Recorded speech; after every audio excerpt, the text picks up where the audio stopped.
भवदीय public school में मतदाता जागरूकता कार्यक्रम हुआ संपन्न। फार्मेसी के छात्रों ने नुक्कड़ नाटक के माध्यम से मतदाता जागरूकता अभियान कार्यक्रम में उपस्थित लोगों को बढ़ चढ़कर मतदान करने के लिए किया प्रेरित। देश में हो रहे आम चुनाव में कम मतदान प्रतिशत जहां चिंता का विषय बना हुआ है, वहीं इसको लेकर लोगों में जागरूकता के लिए फार्मेसी काउंसिल ने भी कमर कस ली है। मतदान जागरूकता को लेकर भवदीय पब्लिक स्कूल में आज मतदान जागरूकता कार्यक्रम का आयोजन किया गया, जिसमें सैकड़ों की संख्या में लोग व विभिन्न फार्मेसी कॉलेज के छात्र छात्राएं उपस्थित रहीं। मतदाता जागरूकता कार्यक्रम में जहां नुक्कड़ नाटक प्रस्तुत कर लोगों से बढ़ चढ़कर मतदान करने की अपील की गई, तो वहीं इस मौके पर कार्यक्रम के मुख्य अतिथि व फार्मेसी काउंसिल ऑफ इंडिया के चेयरमैन मोंटू कुमार पटेल ने उपस्थित लोगों से भारी संख्या में मतदान करने की अपील की। उन्होंने कहा कि सिर्फ अयोध्या जिले में ही देखा जाए तो फार्मेसी की 56 इंस्टीट्यूट है। इसके अलावा बहुत सारे मेडिकल स्टोर हैं और मार्केटिंग में भी बहुत सारे फार्मा, जिस पर बहुत सारे लोग आते हैं। हमारा सबसे बड़ा लोकतांत्रिक देश है, सब लोग बढ़ चढ़कर मतदान करें।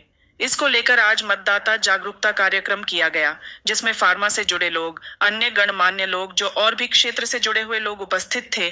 आज हम लोगों ने शपथ ली कि श्री राम जन्मभूमि अयोध्या में होने वाले लोकसभा के चुनाव में सबसे ज्यादा मतदान हम अयोध्या में करवाएंगे और पूरे विश्व को एक मैसेज देंगे। वहीं उन्होंने फार्मा के क्षेत्र में अपार संभावनाओं की बात की। कहा कि फार्मा का क्षेत्र बहुत बड़ा है और प्लेसमेंट की भी अपार संभावनाएं हैं। इस मौके पर भवदीय ग्रुप ओन ऑफ फार्मेसी के चेयरमैन व कार्यक्रम के आयोजक डा अवधेश वर्मा ने कहा कि देश के लोकतंत्र को मजबूत करने लिए सभी को 100% मतदान करने की जरूरत है और सभी को इस महोत्सव में बढ़ चढ़कर भाग लेना चाहिए। पहले मतदान फिर जलपान, इसको ध्यान में रख करके आज का ये कार्यक्रम किया गया है, मतदाता जागरूकता अभियान। अपने अयोध्या जनपद में 56 फार्मेसी कॉलेज हैं। जैसे अभी फार्मेसी काउंसिल के आदरणीय प्रेसिडेंट साहब मोंटू पटेल जी ने बताया कि पूरे देश में फार्मासिस्ट का कैसा उपयोग है, कैसा उनकी दिनचर्या है, कितने लोग उनसे डेली मिलते जुलते हैं, तो उसको ध्यान में रख करके सरकार की बातों को बच्चों तक पहुँचाएँ, जनता तक पहुँचाएँ और मतदान का प्रतिशत कैसे बढ़े, इस पे हमें काम करना है। उत्तर प्रदेश में मतदान का प्रतिशत हमेशा थोड़ा और अन्य प्रदेशों की अपेक्षा कम रहा है, तो उनको प्रतिशत को कैसे बढ़ाया जाए, इसके लिए अवेयरनेस की ज़रूरत थी। तो हमारे प्रेसिडेंट साहब ने ये इस बीड़ा उठाया और उसमें अयोध्या जनपद में पूरे 56 कॉलेज के सारे प्रबंधक, छात्र छात्राएँ और उनके शिक्षकगण सभी ने मिल करके ये एक सामूहिक प्रयास किया है और इसका प्रयास देखने को मिलेगा आगामी 20 तारीख को। निश्चित ही अयोध्या का वोट प्रतिशत इस बार बढ़ेगा। जी, मेरा नाम doctor Montu Kumar Patel, president pharmacy council India. आज का जो कार्यक्रम था वो मतदाता जागृति अभियान पे था और बेसिकली इधर देखने जाए तो पूरे अयोध्या क्षेत्र में 56 से ज़्यादा फार्मेसी इंस्टीट्यूशन है और बहुत सारे हमारे फार्मेसी स्टोर्स हैं और मार्केटिंग में जॉब करने वाले फार्मासिस्ट हैं। तो फार्मासिस्ट की भूमिका एक पेशेंट काउंसलिंग और दवाई के साथ सोशल वर्क के साथ जुड़ी हुई है।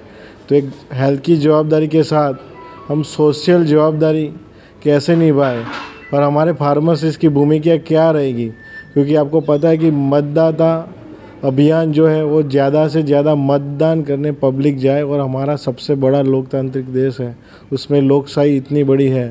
तो एक पर्व हम एक इलेक्शन के लिए जो लोकशाही का पर्व है हम 5 साल में मनाते हैं, तो ये पर्व को मनाने के लिए आज का कार्यक्रम किया था और सभी फार्मासिस्ट और फार्मेसी के साथ जुड़े हुए प्रोफेसर, टीचर्स और एसोसिएशन के लोग और इस क्षेत्र के बहुत ही नॉमिनेट लोग प्रेजेंस रहे थे और सभी लोगों ने हमने शपथ लिया कि सबसे ज़्यादा मतदान हम राम की जन्मभूमि अयोध्या में करवाएंगे और पूरे विश्व को एक मैसेज देंगे। फार्मेसी काउंसिल इंडिया के आप अध्यक्ष हैं, किस तरीके से जो है फार्मेसी कॉलेजेस और इस तरीके का बढ़ावा हो रहा है, क्या उसको जो है उतनी ग्रोथ मिल रही है, क्या करेंगे?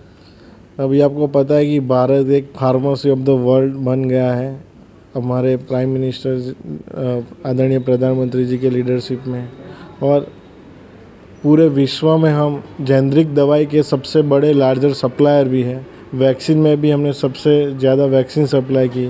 नए जो रिसर्च हो रहे हैं वो भी भारत देश में अभी शुरू होना हो गए और बहुत सारी पेटेंट भी भारत देश ने फाइल की है। तो मुझे लगता है कि जो फार्मेसी का क्षेत्र है वो आने वाले दिनों में बहुत ही आगे जाने वाला है। और इतनी फार्मा इंडस्ट्री देखने जाए कि पूरे इंडिया में हर एक स्टेट में बहुत अच्छी इंडस्ट्री है। और उत्तर प्रदेश में जो योगी जी ने पॉलिसियाँ बनाई है और आने वाले समय में नोएडा में मेडिकल डिवाइस पार्क है, फार्मा पार्क बना है, हेल्थ यूनिवर्सिटी बनाने जा रहे, तो ये सारी चीज़ों से उत्तर प्रदेश और पूरे इंडिया को एक फार्मा क्षेत्र में और बढ़ावा मिलेगा। और फार्मेसी के क्षेत्र में जो इंस्टीट्यूशन जुड़े हुए हैं, क्योंकि स्किल फार्मासिस्ट पूरे विश्व को चाहिए, तो स्किल फार्मासिस्ट का जो बनाने का काम है वो भारत करेगा और पूरे विश्व में हमारे फार्मासिस्ट काम करेंगे।